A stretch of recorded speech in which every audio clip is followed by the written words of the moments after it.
ভালো করে বলেন, আসলে অনেকেই এই বিষয়টা নিয়ে জানতে চাচ্ছে। আমার নামে সে একটা আইসিডি মামলা দিচ্ছে।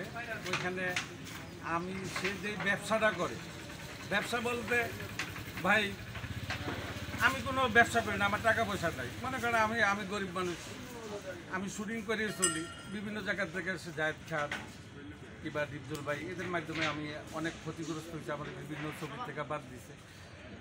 তাহলে জায়েদ খান যে একটা ব্যবসা করে, এটা একটা গোপন ব্যবসা। কি ব্যবসা এটা?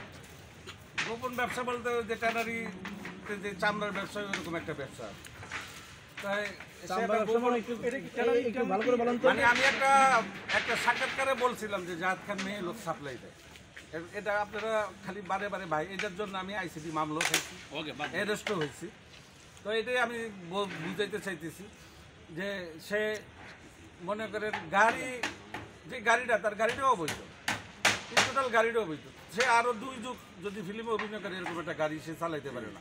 তার গাড়ির কোনো কাগজপত্র নাই, কারণ তার ক্ষমতা আছে, তার মানে বড় বড় লোকদের সাথে তার ভালো সম্পর্ক, যার জন্য সে এখন এই গাড়িটা ব্যবহার করতে আছে। এই গাড়িটা অনেক তদন্ত হয়েছে।